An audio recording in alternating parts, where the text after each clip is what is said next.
Assalamualaikum warahmatullahi wabarakatuh. Bismillah, alhamdulillah, wassalatu wassalamu ala rasulillah wa ala alihi wa sahbihi wa mawalah wa la hawla wa la quwata illa billah. Rabbi shrah li sadri wa yassir li amri wahlul 'uqdatam min lisani yafqahu qawli. Ya fatahu ya alim, ya fatahu ya hakim, ya fatahu ya mubin. Pemirsa dimanapun Anda berada, dalam kesempatan yang berbahagia ini, marilah kita panjatkan puji serta syukur kepada Allah Subhanahu wa taala yang Maha Ghafur.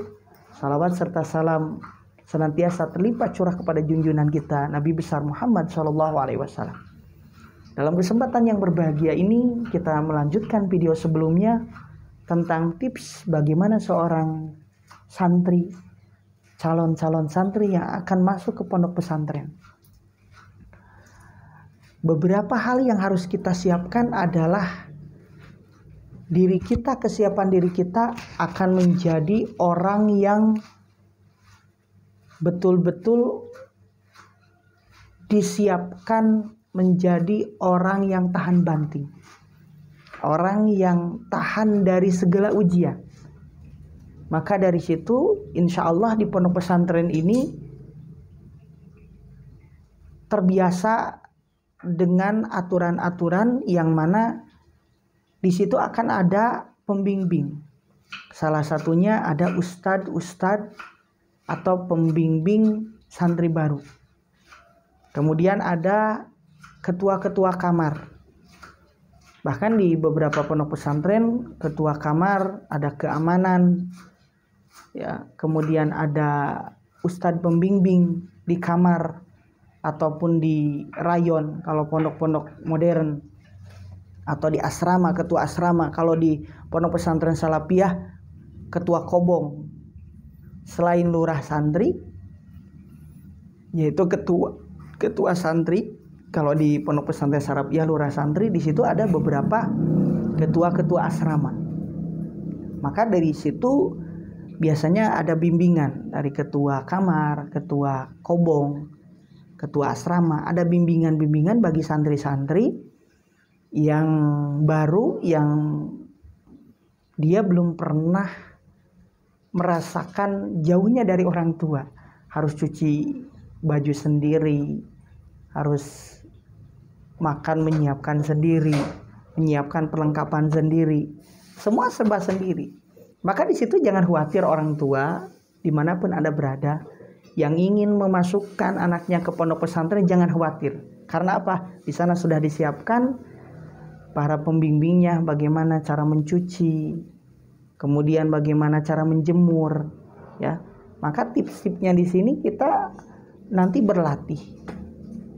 Adik-adik yang mempunyai keinginan untuk masuk ke pondok pesantren, di sini dituntut untuk apa? Untuk latihan. Bagaimana kita cara mencuci, menjemur di pondok pesantren. Salah satunya kita mencuci, merendam, tidak terlalu lama. Kemudian salah satu tips baju supaya tidak hilang itu tadi dikasih nama. Dikasih nama, dikasih nomor, dikasih kode beberapa pondok pesantren.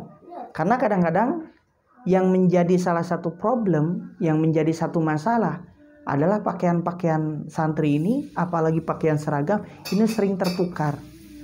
Karena terburu-buru mengambil jemuran, baju yang ada di jemuran, ataupun tadi karena jatuh kemudian tertukar. Banyak sekali ini, terutama di baju seragam. Maka tadi dengan adanya kode, dengan adanya nama, dengan adanya tadi nomor, insya Allah itu tidak salah satu problem itu akan berkurang. Masalahnya tidak akan terlalu sulit, ya. Akan meminimalisir tadi hilangnya baju ataupun tertukarnya.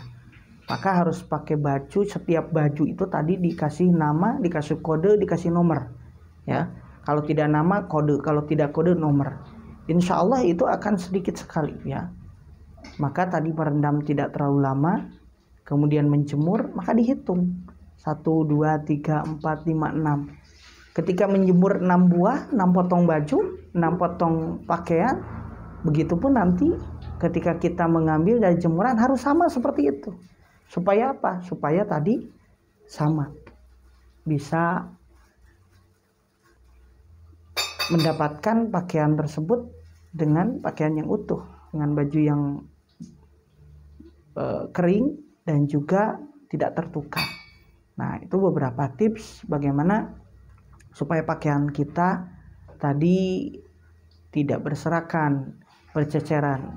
Itu harus ada perhatian penuh supaya tidak tertukar ataupun tadi tidak hilang. Ini bagi santri-santri baru sudah menjadi hal yang lumrah, menjadi hal yang biasa, karena para santri baru ini belum terbiasa dengan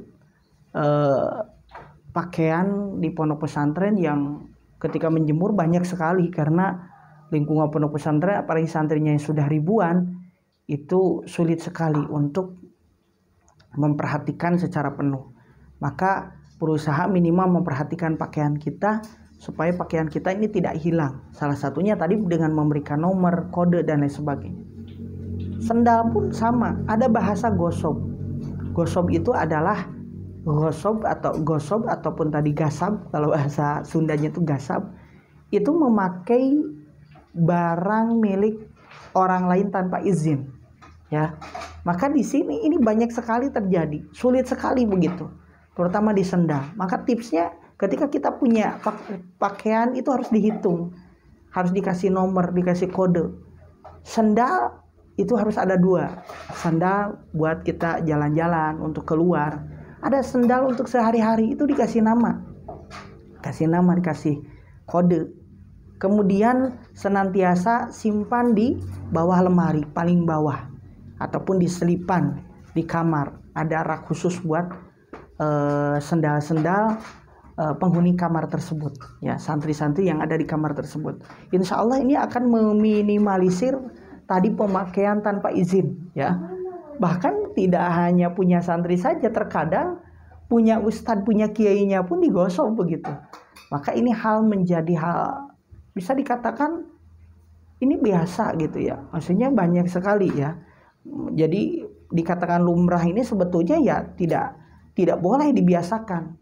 Cuman memang sudah menjadi hal yang menjadi tidak aneh gitu. Karena beberapa pesantren kalau misal tadi banyak santri itu terkadang ada saja yang pakai, walaupun hanya 1 meter 2 meter misal memakai sendalnya, tapi kan ketika tidak ada ketuker sehingga orang kebingungan, pemiliknya kebingungan kemana sendal itu. Maka tadi kita siasatinya bahwa sendal yang biasa, sena jepit, sena ceplek ya, sena jepit, sena ceplek dari rumah kita untuk sehari-hari. Nanti sendal bagusnya, sepatu yang bagus kita simpan di rak sepatu di kamar kita ataupun tadi di bawah di lemari paling bawah supaya terjaga. Insya Allah itu menjadi satu tips yang bisa menangani ya permasalahan ini, permasalahan hilangnya pakaian, kemudian hilangnya sendal terutama ya. Tadi hilangnya sendal itu dengan punya sendal sehari-hari dan dikasih nama. Itu salah satu bagi para santri dari segi pakaian. Sama sarung, sorban, peci pun juga sama, ketika menjemur dan sebagainya itu harus betul-betul diperhatikan karena takut tertukar. Apalagi songkok-songkok yang hitam seperti ini ya. Songkok yang hitam seperti ini sering sekali ketukar kalau kita tidak dikasih nama, kasih kode. Makanya harus betul-betul diperhatikan. Kapan kita menjemur, kapan kita mengambil, sudah jam berapa ini, apakah sudah kering, itu sudah langsung diambil saja. Jangan sampai ditunggu sampai dari pagi sampai sore ataupun semalaman. Ini yang menjadi pemicu kehilangan ataupun tertukarnya karena kurang perhatiannya kita kepada barang-barang kita. Insya Allah para santri jangan khawatir. Di pondok pesantren, insya Allah pondok pesantren yang melatih kita untuk belajar disiplin, belajar tertib, insya Allah. Makan kita, belajar kita, bermain kita. Kemudian kegiatan lain pun dibatasi. Salah satunya untuk menjadikan kita menjadi orang yang disiplin, menjadi orang yang terdidik, menjadi generasi yang berakhlak.